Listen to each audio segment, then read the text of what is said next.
So you're right. AI is coming for most jobs. But for most leaders, here's the bad news. It's not coming fast enough. You can't replace all the humans with machines that'll just do what they're told and not talk back. And I get it. I don't believe that most people are evil and they're trying to simply replace every person or that they even dislike people. I really do believe that most leaders who are talking about technology and AI believe that there is something efficient and that true letting people focus on what they're great at, what they enjoy, and what they need to be doing is going to be key. And so bringing technology to bear on that is not a bad idea. But here's the problem. Screaming and hollering that it's the must have, screaming and hollering that we've got to replace people faster and quicker. Just so you know, that's only one conversation. I talk to people all the time who I have to say, do you realize that technology is coming to your role? And are you ready to figure out how to be a person who knows how to use that technology? And so I understand some of that. But here's the challenge. Most leaders are talking about the future and they're having one conversation when they need to be having two. They're having a conversation of how will coming technology change our business and change our industry? And that's the conversation that's guiding everything. And they're using this as a we should all be scared and we should all be ready approach. The problem is that the future is going to be built on two conversations, not one. One, what will technology mean to my business? But the other one will be, and what does it mean for the humans? What does it mean for the people? Most of us are only focusing on one conversation because it's the conversation that's easier. It's easy to read the wind. It's easier to look at the numbers. It's easier to play with the tools and vibe code our way into going, man, wouldn't it be great if tech could do this for me so I wouldn't have to hire an accounting firm? Wouldn't it be great if tech could do this for me and I wouldn't have to hire the financial advising? Wouldn't it be great to have tech do this for me and I wouldn't need to retain the law firm or the marketing person, the social media person, or the writer or the copywriter? Wouldn't it be great to just have a tool that would do what I want it to do?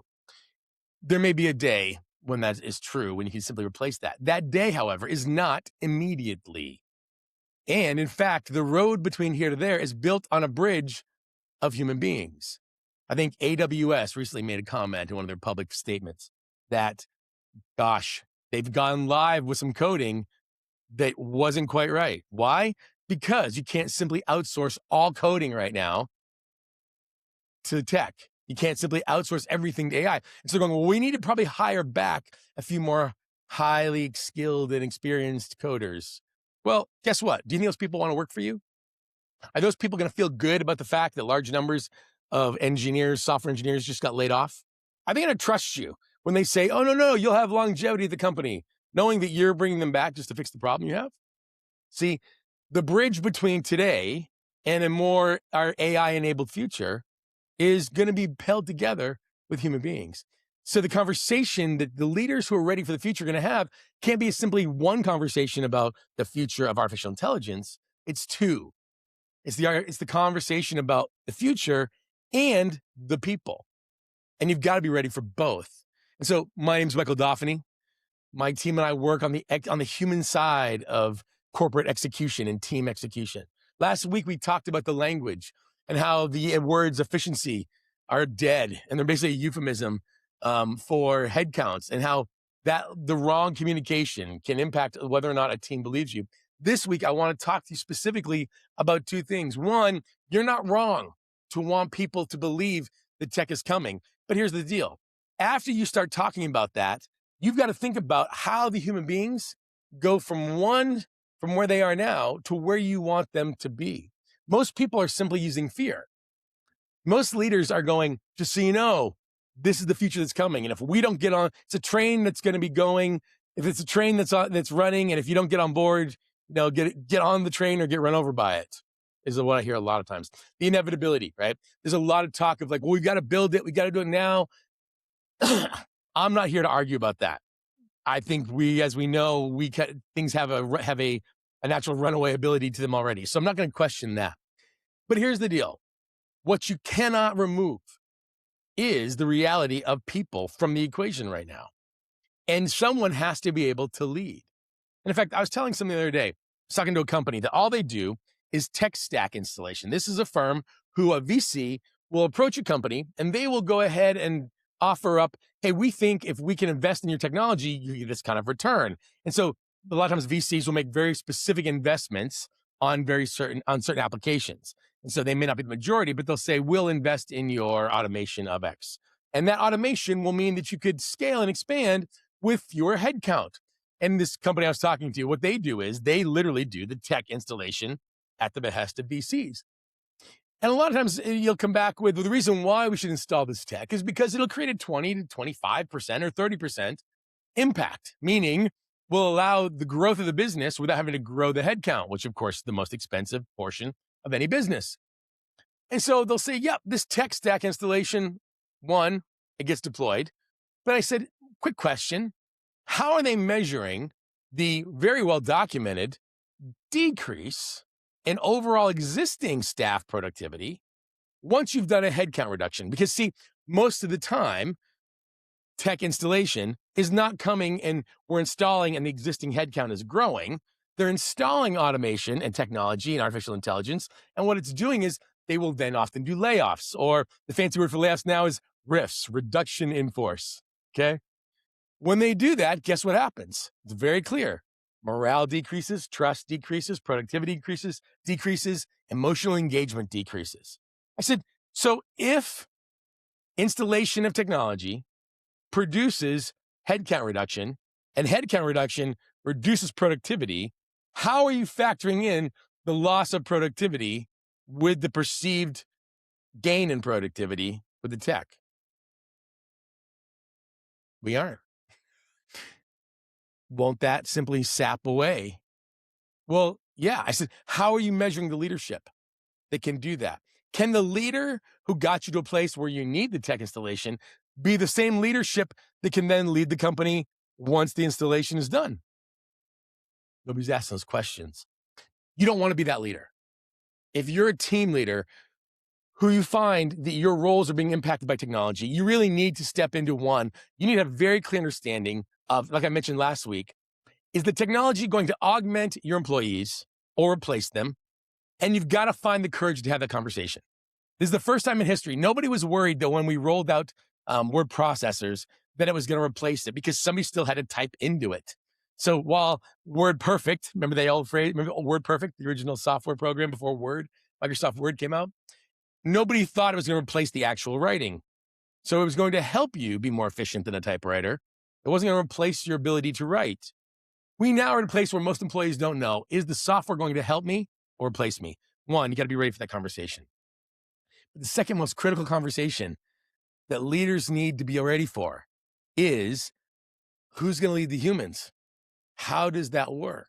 And specifically, how do we help a human population of employees transition from one reality to another? And so here's the deal. I want to give you 3 beats that you need to be aware of. There's a great researcher named William Bridges who passed away, I believe, in 2014. And you should dive into his books. He wrote Transitions, and then it's been updated later. He wrote The Way of Transition, Managing Transition, and he breaks all mental transition into 3 beats. Now, what is mental transition? He would say, Bridges would say, change is guaranteed, but transition is not. Transition is the way we go from embracing one reality mentally to embracing another. They are not the same thing. In fact, Bridges' whole argument about why things fail most of the time, why most mergers and acquisitions would fail, was not because of lack of research on the market or the financials or the strategy, but almost always because the culture of the merged or acquired teams, the human beings never transitioned from their separateness to an integrated approach. And so he would say, change is guaranteed, transition is not. Mental transition, though, happens at 3 beats. The new beginning is the most commonly described mental state we offer up to workforces. And so, in fact, we will often appeal, going back to last week's video where I talk about communication strategies around AI and technology. If you look at it, they're really appealing to what Bridges would call the new beginning. When we roll out this technology, it's going to be such a great day. You're going to be so efficient.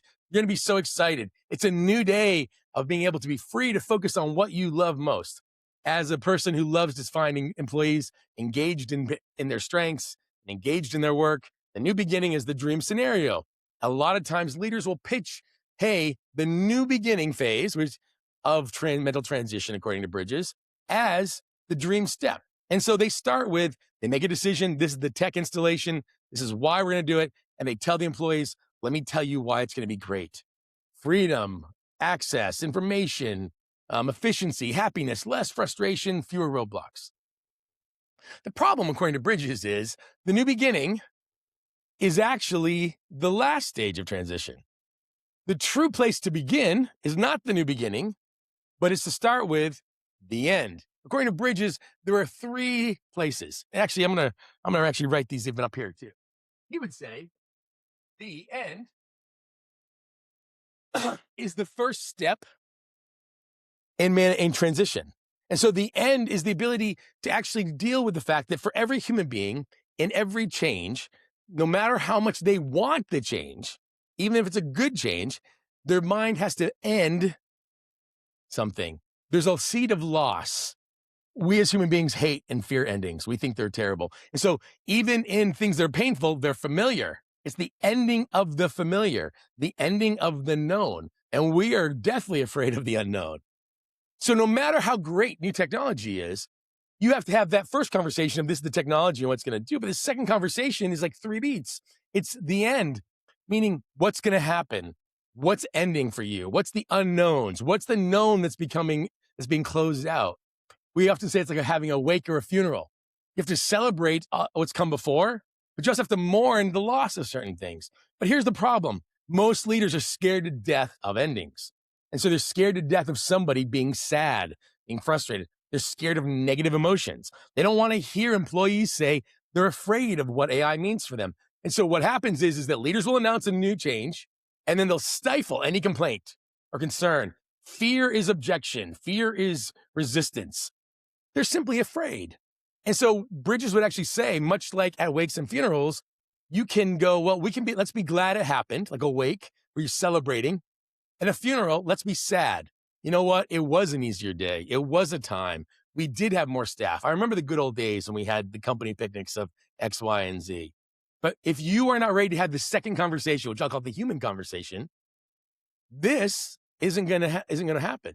So if you're not ending, just so you know, you can't move. If you don't do an ending, if you don't grieve and process the loss of the certainty, the loss of the team construction you had, you never get to the second stage, which is the neutral zone. Neutral zone. The neutral zone, or the uncertain middle, he would call it, is where you haven't got the fancy new productivity, but you also don't have the stability of the past. He would say the neutral zone is a place where you can get stuck in the middle. You're like in a giant lake that's too big to swim to the shore, but you can't get anywhere. You have to kind of stay afloat. And it's the uncertain part. And this is where we get frustrated because we're like, man, come on. You're not where you were, but you're not where we're going to be. This is the middle mental space. We haven't figured things out. The good news about the neutral zone is that we learn to be creative. We learn to actually figure out how to use different things in new ways. But just so you know, you'll never get to the neutral zone if you don't start with the end. Eventually, like a giant body of water that has currents, we end up in the new beginning. New beginning. My scribbles here. This is where we finally get all the things we hope for. This is where all that beautiful vaunted efficiency and productivity kick in. The problem is there is no getting to there without starting at the end. This is our ultimate challenge, see, is that most leaders will have the first conversation, which is this is what the tech will do, and they create a change. What they don't do is lead their people through mental transition.